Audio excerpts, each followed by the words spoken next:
Hello, fellow grandchildren. Today I'm going to be doing more Calvin and Hobbes Guesser, and let's just get right into it.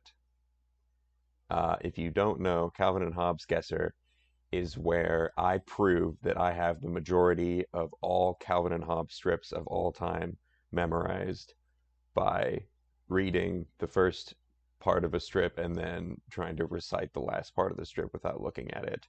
So far, I have done 206 and I have a 76% correct rate, which is passing. That's a C. I know this one. What are you doing down there? Okay, so Calvin is uh, Calvin is crouched behind a bush, and his expression is like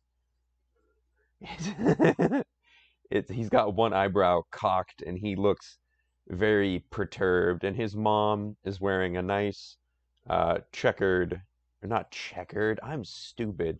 A nice polka dot top and shorts, and she is clearly gardening, and she's wearing sunglasses. And she says, "What are you doing down there, Calvin?" And he says, "Shh, Mom, go away. Susie's coming down the walk, and I'm gonna throw some crab apples at her." And Calvin's mom says, "Oh, no, you're not. Put those down." And Calvin says, "Aw, Mom."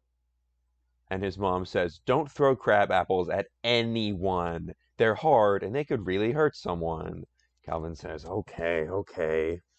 And then, in the last panel, Calvin is crouched behind either the same bush or a different bush. And Hobbes says, "Hey, what are you doing down there?"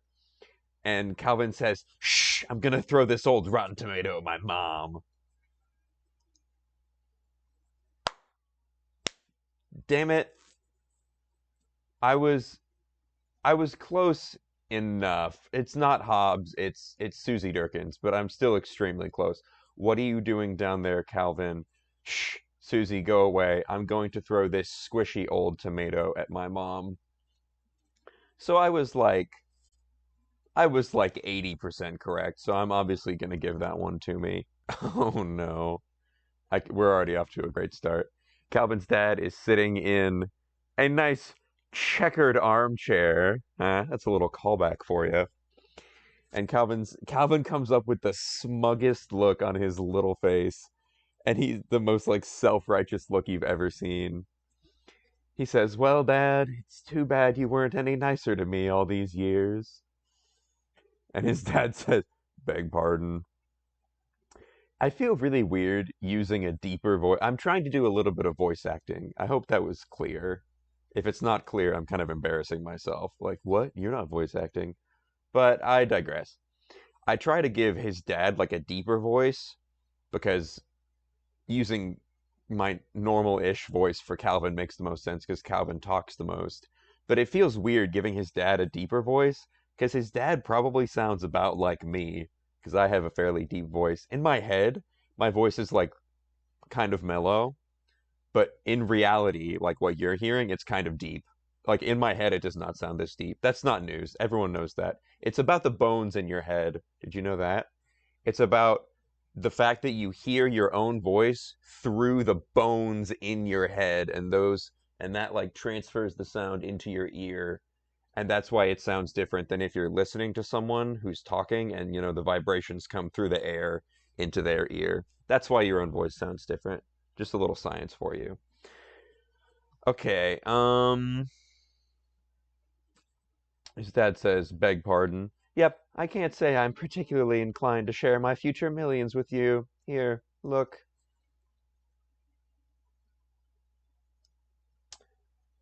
"Dinosaurs?" "Hobbs and I went to the Jurassic today and came back with these dramatic photographs. We're going to be rich." He's not, he's a little more excited than Snooty in that one. Um, I think his dad says, I didn't know that Jurassic dinosaurs looked so small and plastic." And Calvin says, "Don't expect any calls from me in the nursing home."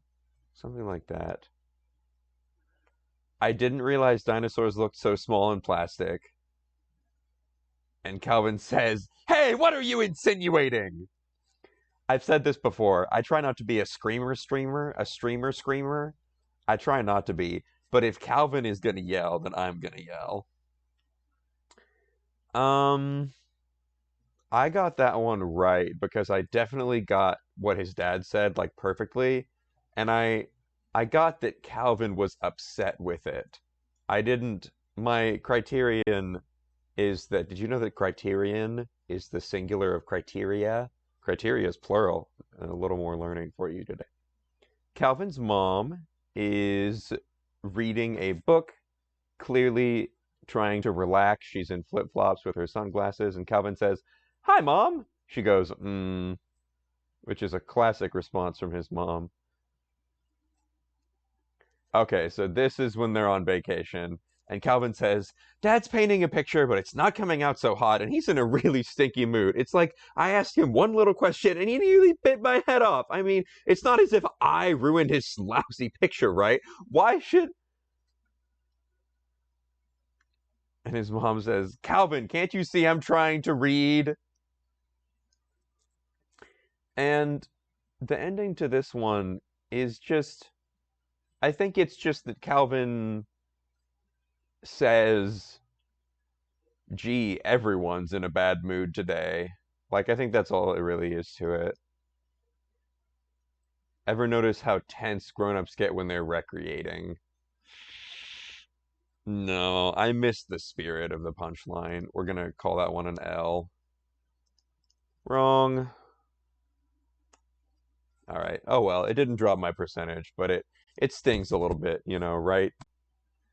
"Dad, how come you live in this house with Mom instead of in an apartment with several scantily clad female roommates?" And then um I think that the third panel doesn't have any dialogue. Yeah. His dad's just like his dad's like, and Calvin's just waiting. He didn't even draw a mouth on him, which is so funny because like no mouth is such an expression. You know what I mean? It's like hard to explain. As a very amateur artist, I like to take note of things like that, and it's just so funny that drawing Calvin without a mouth gives him such a profound expression anyway. I that probably sounded really condescending, but whatever. I notice what I notice, and you can't stop me.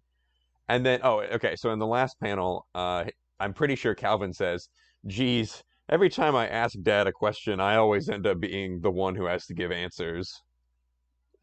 I butchered it, but it's that idea. No. He says, "Boy, ask a simple question and get all your television privileges revoked." Gosh dang it. Okay. No, that one's an L. There's another very similar one where I think Calvin asks his dad, "Hey Dad, why would it be worth $50 an hour to talk to ladies on the telephone who wear their underwear," or something like that, who walk around in their underwear? And that's, I think, the one where he says what I said it was. Ooh, okay, check this out. I think I know this entire one just from this first panel, so let me give it a shot here. Calvin, this is another old one. Calvin walks up. Calvin has like a bigger. How do you explain the ones that are old? The feet might be a little bigger, and Calvin's forehead is a little big in the old ones. At least that's what I think it is. Calvin says, "Mo, I was wondering something. Is your simian countenance the result of your berserk pituitary gland?" So let me see if I was right about that. "Are your maladjusted antisocial tendencies the product of your berserk pituitary gland?" And Mo goes, "What?" And Calvin says, "Isn't he great, folks? Give him a hand."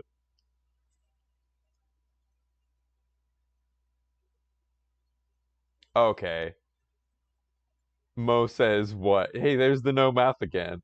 Mo says, "What?" And Calvin says, "Isn't he great, folks? Let's give him a big hand." So I was one word off of perfect, but I'm still kind of goated.